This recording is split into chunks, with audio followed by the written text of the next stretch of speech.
He mentioned Azerbaijan, I don't know how to pronounce it, but it was supposed to be like a Jewish autonomous state in the USSR. I'm not even really sure why he brings this up, because it never really got off the ground. And I mean, it kind of made sense. The national question of like the Jews was, it's something that he mentions that like the Jews that weren't really constituting a nation in the Bolshevik mind, like the Bolshevik mentality, because they didn't have a land and like necessarily like a shared culture and language, because it was just so, the Jewish people were just so spread out. I mean, this land never ended up becoming like really a Jewish homeland, so I don't know why he even is bringing it up. He talks about the Jewish Anti-Fascist Committee, which was purged after World War II anyway. He mentions Ehrenberg's Black Book, which he called Soviet propaganda piece on alleged German atrocities. I think it is interesting that he's not skeptical, or he is skeptical of Ehrenberg's book, but he's not skeptical of like all the stats he's shown. Like, I mean, it's just totally inconsistent. Like, people say like, oh, the Black Book of Communism or whatever, 100 grillion dead. I mean, you could be skeptical of those numbers, so I don't know why he's not skeptical of both. Like, he should just be consistent.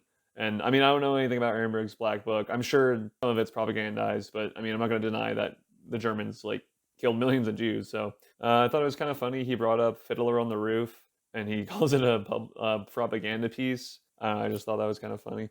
And also, he refers to Paul Robeson as the Black Paul Robeson and an activist in Black quote unquote civil rights. It's like, dude, I mean, Black people did like have a civil rights issue, and Paul Robeson is like a cool guy. I don't know why you're like getting mad at him. He talks about Yagoda again and the Jewish rep and the NKVD. That's totally true. Not going to deny that. Although I did a video on that, and you can watch that. Although, again, it depends on the camp and the time period, because in the 30s, I would agree more, but definitely not in the 40s and 50s, and then before the 30s. Although the Gulag wasn't around as much before the 30s. But anyway, it did depend on the time period. Latvians were overrepresented as well. And the quote from Shapiro about confronted and possibly shot by a Jewish investigator in the Cheka, I would say that the Cheka was more like Lettish, Latvian than Jewish, but there was like a certain subgroup of important investigators in the Cheka, and 6 out of 12 of those were Jewish. So in that sense, they were like half of those important. It's just in my last video, you gotta watch that. But anyway, he goes on to quote Solzhenitsyn again, or not even really quote him. He doesn't directly quote him. He is right about Solzhenitsyn saying that 2/3 of the Kiev Cheka were Jews. I chalk this up just to urbanization and like the Ukraine being within the Pale of Settlement. And then he says that like, oh, of the 22 ministers in the first Soviet government, 17 were Jews. I didn't see that anywhere in Solzhenitsyn's writing. And I mean, you could just look at the first like couple central committees. It's just not true. He brings up Yuri Slezkine's book. He kind of mischaracterizes Slezkine's argument. He quotes page 177. Like literally on this page, it says, it was one of the most public symbols of Bolshevik power. The proportion of Jews in the Cheka as a whole was not very high, compared to what the white propaganda often alleged. And he gives like statistics for that, and he even mentions like the Latvian overrep, which I went over in my video. But he does like, so in terms of the Leonard Shapiro quote, basically it's just like a certain subset of investigators in the Cheka were overrepresented by Jews. It was like 6 out of 12 of the interrogators were Jews. But I mean, besides that, Latvians were more involved than Jews, so like Duke totally takes that out of context. Although he does get the quote about the NKVD being like really Jewish correct, and I did a video on that. Same video, so you can watch that. And then he also quotes or like brings up a book called Jewish-Run Concentration Camps in the Soviet Union. This was like a pamphlet that was distributed in Nazi Germany. I'm not just trying to poison the well, but I mean, this guy talks about like bias and propaganda, and this was like a short little pamphlet in Nazi Germany at the time. So I don't know. I'm not gonna, or I haven't read it. I heard it mostly just talks about the White Sea Canal project, and I mean, and just to quickly add for context, there were like hundreds of different camps, and even some of these camps were like larger camp complexes that had smaller units, and each one functioned at different times and at different levels and intensities, I guess you'd say, throughout the decades. So kind of difficult to just say like, oh, the top 10 or top 12, whatever, like Gulag camps. It just kind of fluctuated. You can cherry pick Jews, and they were definitely overrepresented, but you can also look at Latvians and stuff. And again, the Gulags post like 1930s were still like a thing and had even more people in the 40s and 50s. So, and were run by like ethnic Russians. He brings up the book Behind the Iron Curtain by John Gunther to show that post World War II, like Soviet satellite states had a lot of Jews in leading roles. I'm not going to deny this, and John Gunther like discusses this pretty explicitly. But even he, on page 40, talks about like this fact, but like, talks about how you shouldn't blame Jews as a whole, and says that these satellite, states of the Soviet Union are themselves anti-Semitic. I mean, those are his words, and we like all know that. And I think Duke talks about it later on that Jews are basically purged from like Poland, and there's like the Slezkine trial and all that stuff. He brings up Stefan Korbonsky or Korbonsky, I don't know how to pronounce that. His book on Poland and Jews. I skimmed through the book. The guy definitely doesn't have like a bad view of Jews in Poland. I think he does note that like a lot of people in the communist government post World War II were Jews, and then they eventually got purged anyway. So that's pretty undoubted. Like, I don't really doubt that. But I mean, certainly the writer is not like a Nazi apologist, and I actually like suggest people should read the book. It was pretty like good and short. You guys want to talk about some other countries like Romania, Yugoslavia, Czechoslovakia, East Germany. I think he's nitpicking here, especially with Tito. Like, I mean, he says Tito's not Jewish, but like, oh, he had a Jewish mentor or something. I think it's just more nitpicking. And you can read The Dynamics of Communism in Eastern Europe by R.V. Burks to look into that more. I definitely think that the kind of satellite states weren't, like, it wasn't as clear cut as he's making it out to be, for sure. And again, it kind of begs the question, like, why was there a purge of Jews? Like, most people accept that, like, there was a purge of Jews post-Stalin. Why did that happen if they were so, like, dominant and stuff? And the countries, like, continued to be communist and anti-Zionist. Like, most of the reasoning was because of anti-Zionism. So he quotes Yuri Slezkine's book again a bunch of times, talking about how, like, Jews were the elite and, like, stayed the elite up until, like, the end of the Soviet Union. But he, like, is contradicting himself, like, within his own, like Duke is contradicting himself within his own paragraphs, and like he's using Slezkine in a way that seems odd, because Slezkine, like, his whole point is saying that the Jews were discriminated against and like stopped being the elite, but then Duke is trying to say, oh, they like kept being the elite, even though like Slezkine's whole point is that they were an elite at some point and then they like stopped being so. So I think you just have to pick one. Seems kind of contradictory. And he also seems to just be criticizing that Jews were like academically invested and like were disproportionately went on to universities and stuff. But again, this just goes back to the whole confidence default hypothesis. It's not really like a point of criticism, I don't think. And you could be like an intellectual elite and not necessarily like have political power. I mean, you can look at like Asians in the US. I wouldn't say they have a lot of political power, but there's a lot of Asians, like East Asians and Indians at universities and stuff. And then Duke seemingly is getting mad at Jewish people for writing about bad things that happened in the USSR, but again, I don't really, it's like a damned if you do, damned if you don't kind of thing. He brings up Russian oligarchs who at the end of the Soviet Union kind of took power. Definitely disproportionately Jewish, but he makes it seem like they were all Jews. One paper I read said it was more like 10%. He does talk about some famous ones. I know at least of one of those, he's not even Jewish. And then some have like mixed Jewish heritage. And I also read that these oligarchs came to prominence like purely because they were not within the political elite from before the end of the Soviet Union. So it's kind of an interesting thing to like discuss, but certainly not like all the Russian oligarchs were Jews or anything like that. Then he goes into Jews in the U.S. He discusses order by General Grant. Doesn't really have anything to do with communism, and you can look into this more later if you want. He blames Jews for like creating ghettos, as he says, in New York, but like literally every like ethnic enclave did this in New York. Like every ethnicity has a neighborhood in the city, so I don't know why he's like only blaming Jews for that. He talks about the founding of the Communist Party in USA or in the USA.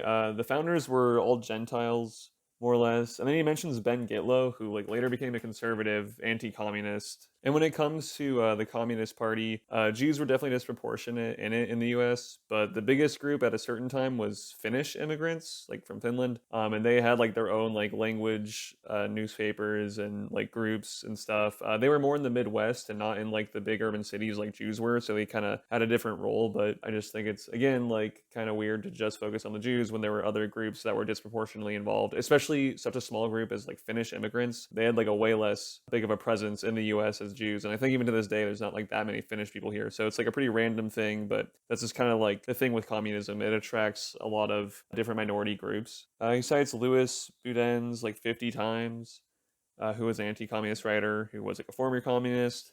And yeah, he brings up Budenz, but even in his book, he talks about how like the USSR, in his words, is like anti-Semitic, and how the communists would like target black people and Jews to work with them and like target minorities in the US for this purpose, as well as bringing up like anti-communist Jews. So, I mean, I'm pretty sure Budenz didn't have this view of like disliking Jews or thought they were bad or anything. It seems to be like a reoccurring thing with Duke's sources that like they don't really come to the same conclusions as Duke does. Maybe they're just not looking in that sense, but I think that's kind of the whole point. Like they're not just like, oh, where are the Jews? Like I'm just gonna highlight and cherry pick all the Jews involved and like no one else. He brings up the AmerAsia case of communist spying. From what I could see, I would say like half of the people, of the 6 people he mentions, were Jews. He just says like at the end real quick that, oh, Emmanuel Larson and Kate Mitchell, nationality unknown but believed to be Jewish. But I mean, I looked up their full names. They don't really have Jewish names. It's Emmanuel Sigurd Larson and Kate Louise Mitchell. And there's just no, again, there's no evidence that they're Jewish. So he just kind of says they are. And he has no footnotes for anybody. So when I'm looking up these names, it is kind of arbitrary. Like it's kind of hard to tell like if they're Jewish or not. It doesn't like, it's not like Wikipedia always says if someone's a Jew in their early life or whatever. So that's just always something to keep in mind. And yeah, I don't know why he brings up Alger Hiss and Dean Acheson as people who are like were communist spies, because they were not Jewish. He just says that they were like taught by Felix Frankfurter at Harvard, and that he like was a witness in their trials. But okay, like that doesn't really, he taught a lot of people, it doesn't really matter. You shouldn't blame him for the actions of his students. Obviously that just seems kind of common sense. Gerhard Eisler is another like half Jewish person. He says Gus Hall may have been Jewish or Finnish or Lithuanian or all three. The only thing I could look up was that he was Finnish. There's no reason to assume he was Jewish. And I would say for the Silvermaster group, a little less than half the people were Jewish. So that's like another one. But again, like obviously that's disproportionate. But he just like makes it seem like everyone's a Jew when that's not the case. Later brings up Morris and Lorna Cohen. Morris was the Jewish guy. His last name was Cohen, but Lorna was a Polish woman, like from a Catholic family who just married him. So that's like why she adopted that last name. But anyway, I can't really like go over like every single name he mentions. There's just like way too many. But I don't think they're all Jewish. And I don't even like some names he says like, oh yeah, this person isn't a Jew. But for the most part, I just think it's him cherry picking. You could look at the names in the Wikipedia article of spies of the Eastern Bloc in the United States. And at different times, there was like more disproportionate Jewish representation. But I would say like the majority were not Jews, even though like a high disproportionate amount were. If we really want to like go and look up like each name, I did that. And from what I could tell, the majority were not Jewish, but it doesn't always say. But I was pretty like generous to like the side of them being Jewish. Like if they sounded like they had a Jewish name, I just assumed that they were. And then some people, it was just like you couldn't really tell. And then some people, it would say like, oh, they were from like a Protestant background, Catholic, whatever. But yeah, I would encourage people, like, if they really want, just go through Wikipedia and just, like, look up all the names. Because that's basically what Duke is, like, listing. He's just looking up all the names, or listing them. So you may as well just, like, look them all up and count them all up. But, I mean, there's no question that there was a disproportionate Jewish influence, especially in, like, the early years when Jews were more involved in the Communist Party. But they obviously left in great numbers when Stalin did the pact with Hitler, and then, like, later on after Israel's created, and the Communists, like, aren't really big fans of Israel. So that's, like, a whole thing there. He talks about atomic treason. Yeah, those names are, like, definitely like real or whatever.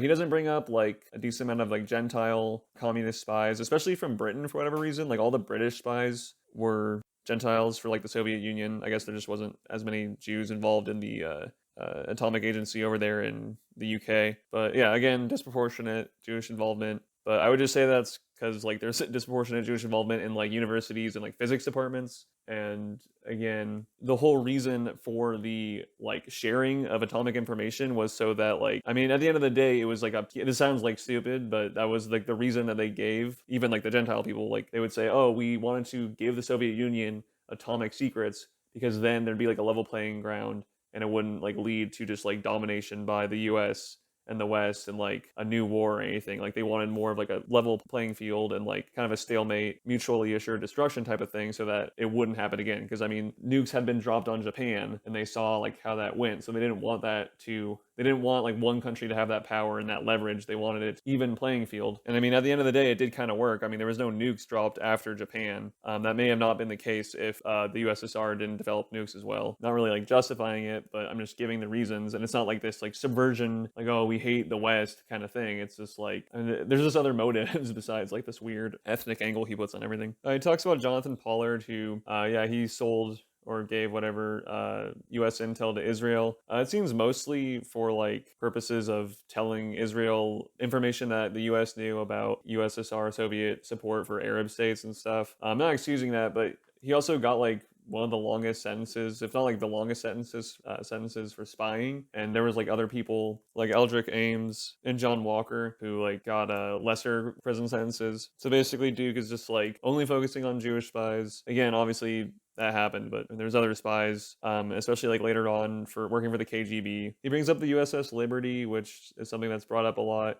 There's like, I haven't fully studied this event, but I'm pretty sure, or at least there's just different theories about why it happened. And you can read a book by John Loftus that has a chapter on it. And his point, or his view, is that the Liberty, and he's not a Jewish guy, his point is that the Liberty was like covertly spying on Israel without even like the crew necessarily knowing. Like the equipment on the boat was like basically automated, like it could do it by itself, and that Israel attacked to like try to knock out that equipment. I don't know the full story, that's just his view. Obviously there's other views, but I don't really understand like why Israel would just like randomly shoot a ship. Like there's a context to it, like there was a war going on and stuff in Israel at the time, so people could just look into that if they want. He brings up the dancing Israelis thing. I mean, you could just look that up, it's pretty stupid. I'm kind of surprised he doesn't just like bring up like 9/11 being done by Jews as a thing. Like I don't think he even mentions that. I wouldn't be surprised if he believed that, but anyway. He brings up AIPAC, which there's like a debate how much like influence AIPAC has in the US. I mean, people bring up like Walt Mearsheimer, but there's like people who talk, who refute Walt Mearsheimer and those guys. So you can look into that. I mean, it's just kind of like, it's just so much to like really take in, and it's not even about communism anymore. So that's why I'm just kind of like skirting around the end. He does bring up the SPLC, Southern Poverty Law Center. From what I could look up,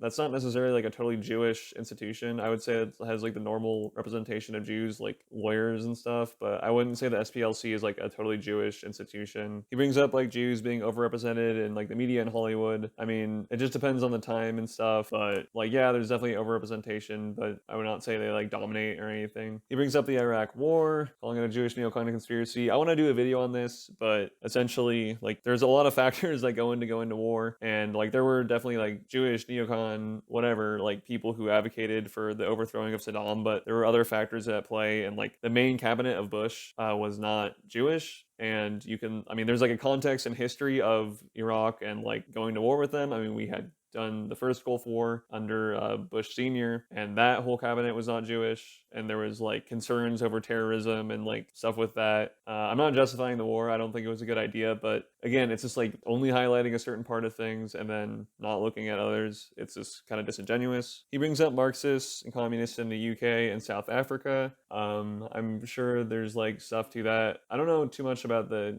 UK one, but for South Africa, I think it's kind of ironic he brings that up because like one of like the last allies of the South African apartheid state was Israel. So I don't know how he like really coalesces his idea around that, because Israel was like a pretty big ally of South Africa.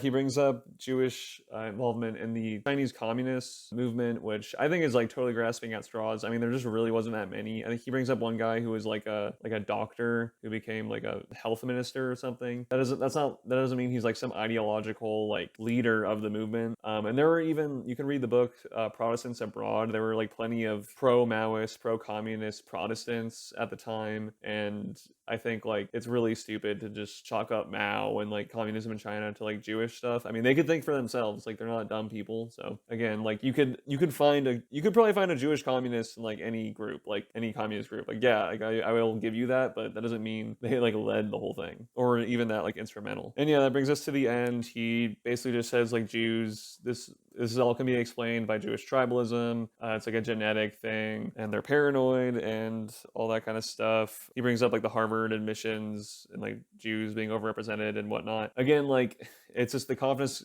hypothesis like explains most of this, and the whole like, oh, Jews help other Jews to get into positions of power and stuff. I think a more like like Occam's razor is just that Jews are in big cities, Jews focus on education, that kind of thing. He brings up Kevin McDonald at the end, who I want to do like a review of his book and stuff. I just think he doesn't really like look at anything that would oppose his theory and how he sees things. He just like grasps at anything Jewish and just like runs with it. So I think it's like way overblown, and like cherry picking essentially at the end of the day. And like also he just straight up lies about certain things. But again, if he was consistent, like people say the same thing about Europeans, like white Europeans, like they were imperialistic, colonialists and all that kind of stuff. I mean, if someone did a book about like all like the crimes that European powers did and like later Americans, Canadians, Australians, etc., like it'd be such a long book. I mean, but it would be a stupid book as well. It'd be like totally like dumb cherry picking and just like not seeing things in its overall context. And yeah, that's basically the end of the video for me. I was kind of tired doing this because it's just like he throws out so much information, and like he'll just throw out like a paragraph blurb or like a page of information, like, and a lot of times doesn't have like a footnote. He just kind of says things and they're just big broad topics, so like each